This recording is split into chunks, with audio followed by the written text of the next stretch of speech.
No, I know New Year's resolutions don't work because nobody's sober anniversary is January 1st. You ever log on Facebook and it's like October 19th and someone's like 7 years sober today? That's because shit went down on October 18th. This guy's a Chicago legend, headlines all over the country. Makes a noise for Joe Kilgallon, everybody.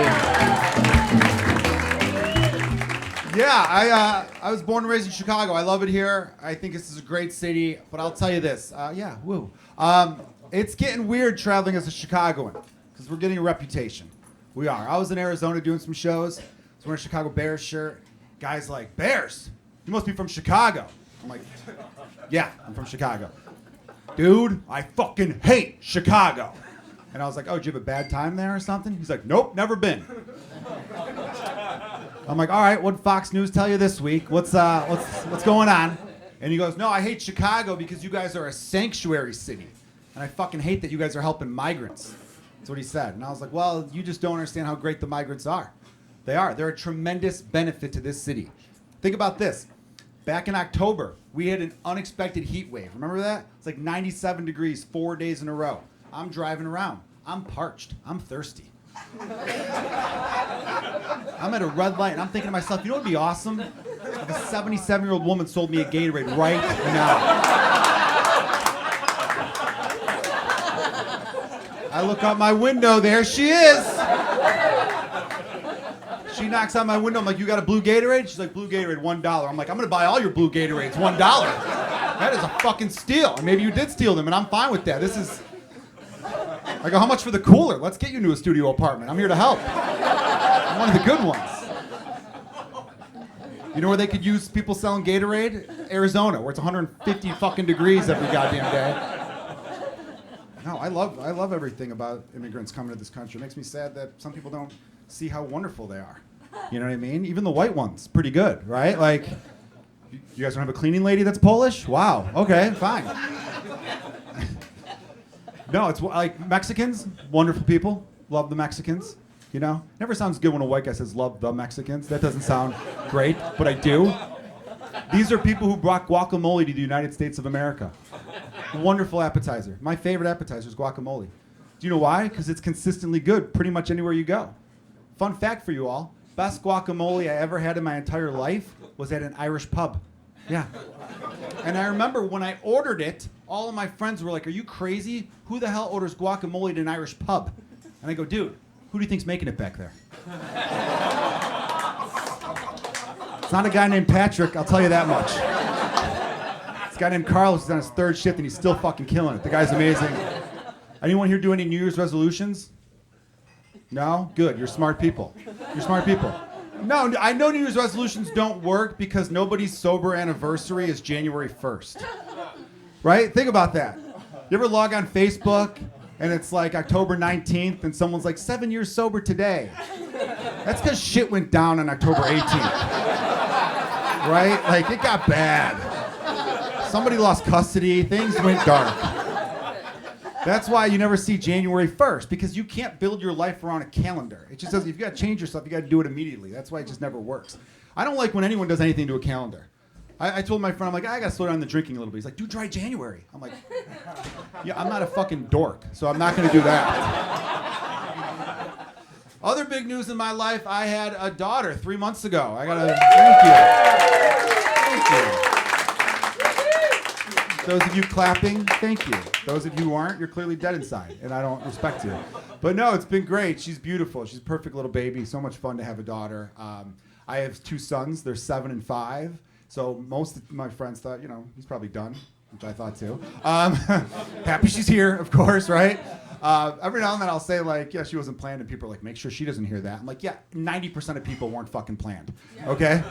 Right? If you ever look at when your birthday was and do some math, I've got friends who were born in January, and I'm like, yeah, because 9 months earlier, your dad was too drunk on St. Patrick's Day to put on a condom. You know what I mean? Kind of hard to work a rubber on 8 pints of Guinness, all right? So it's, but we're here, and it's fine. It's one of the best things in this world were accidents. It's great. It totally works. It's fine. And plus, my friends are like, make sure she doesn't hear that. I'm like, she's 3 months old. She doesn't know English. It's okay. Like, but my friends would always say to me, they go, dude, because you always had sons. You have a 7 and a 5-year-old boy. You have 2 boys. Did you ever imagine what it'd be like to be a father of a daughter? And again, I don't know. I never knew what type of dad I'd be to a daughter, but I always knew what type of dad I would never be. I would never be this dad. The dad that's all like, ain't no boy getting near my little girl. I'm going to keep my daughter locked in a dungeon until she's 35, because ain't no boys touching my daughter. I don't know why I make them Southern. I feel like it helps the joke, but I would never be that dad. Do you know why? Have you ever met the daughter of that dad? She's a lot of fun. That's a fun girl. She's a good time. Because those idiots don't realize what they were doing. It's like saying to a little kid, hey, don't touch that cookie. That little kid's going to be like, oh, I really want that cookie now. So if you say to your teenage daughter, you stay away from boys, she's going to be like, I'm going to suck 9 dicks tomorrow. Yeah. I got study hall right after lunch. Dick, dick, dick, dick, dick. Fuck you, Dad. You don't tell me what to do. So, you know, I don't know. Treat him like a person, and you'll probably work out better for you. Just a thought. I always like it. There's always a dad in the crowd who realizes, fuck, I got some damage control to work on here. Can I reverse what I've already done? My sons are great, though. I love them both to death. They're such sweet kids. I'm worried about my 5-year-old, though. I'm worried my 5-year-old might become a comedian. No parent wants that. You know what I mean? Not even actual comedians. We don't want that for our children, right? He's hilarious, though. He's really funny. He's funny accidentally, which a lot of kids are. You know, one day he had this book. He's in kindergarten, so it was like a little kindergarten history book. And he opened it up. He goes, Dad, is that God or Jesus? And I looked, I'm like, yeah, that's George Washington. That's America's God right there, you know? And then another time, you know, I've got the baby daughter, you know, he loves his little sister, and I'm changing her diaper, and he comes in the room, like, no, buddy, you don't want to be in here for this. This is a bad one. And then he goes, ew, oh, Dad, she got poop on her. What do you call her girl penis? And I was like, that's called a vagina. And he's like, I'm not calling it that. Yeah. And I go, I don't like calling it that either, to be honest.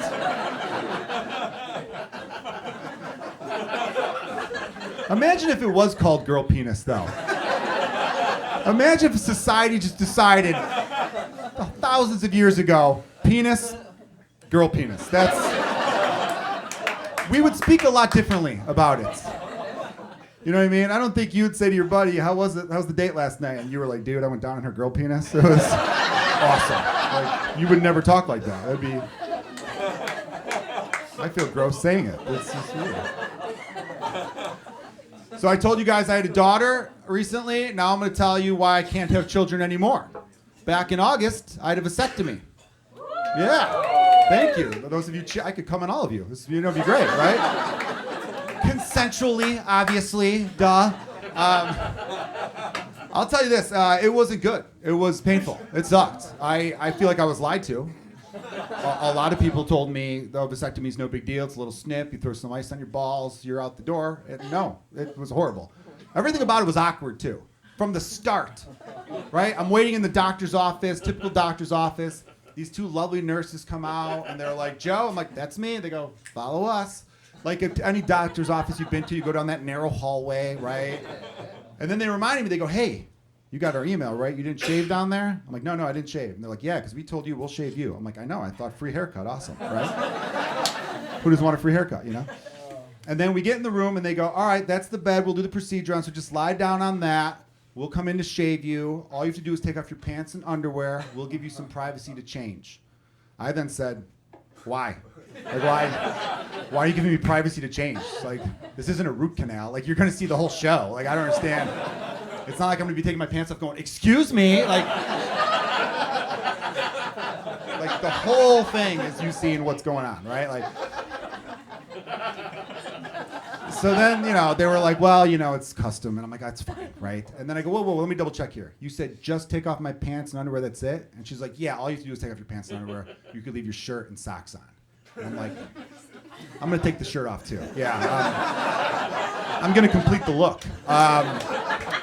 Yeah, I don't really like what you're throwing out there. That's a bad look for a dude. You know what I mean? To be naked from the ankles to the hips only, that's awful. I don't know if the people in the crowd who are into men, I don't think you fantasize about coming home from work, walking in and being like, yeah, that's what I like. Fucking ankle socks and a shirt that comes right to here and nothing else. That is sexy. So I'm like, yeah, I'm gonna pop the shirt off. I don't really like the whole Donald Duck, Winnie the Pooh thing you got me doing here. I'm not into it. I am gonna leave my socks on because I want to thank you for making this the coldest room I've ever been in my entire life. On behalf of all the dudes, thanks for that one. So then I get naked, and then they go to shave me. And right away I noticed she had a single blade Bic. And I'm like, what are we doing? What are we doing with that? Like, you know, scrotum skin is like eyelid skin. It's very, like, what? You don't have a Mach 3 at the least hanging around back there? What's, like... So then she goes to shave me, and here's where I'm gonna get a little vulnerable with you all as an audience. Like, look, I'm far from a porn star. But statistically speaking, I'm pretty good. On that day, I was not. I don't know what happened. I remember looking down, going, where'd my penis go? Where'd it go? What happened to my dick? I don't know if my balls and dick had a conversation, and my balls were like, do you know what's gonna happen later today? You don't know what we're here for? You don't know. And my dick was like, what's going on? They're cutting what? And my dick was like, I'm gonna go hang out in the stomach. I don't want to be around for that. You guys are literally my best friends. I don't want to see anything bad. I'm gonna go away for a little while. Because I looked down and I didn't know who the hell I was looking at. I say this because when the nurse goes to shave that area, she has to move my penis out of the way. Here's how she did that. She took 2 fingers and went like this. I was like, you fucking bitch.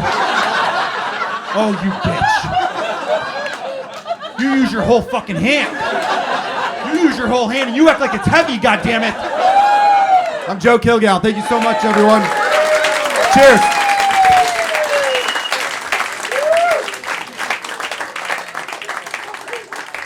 Hey, keep it going for Joe Kilgallon and everybody.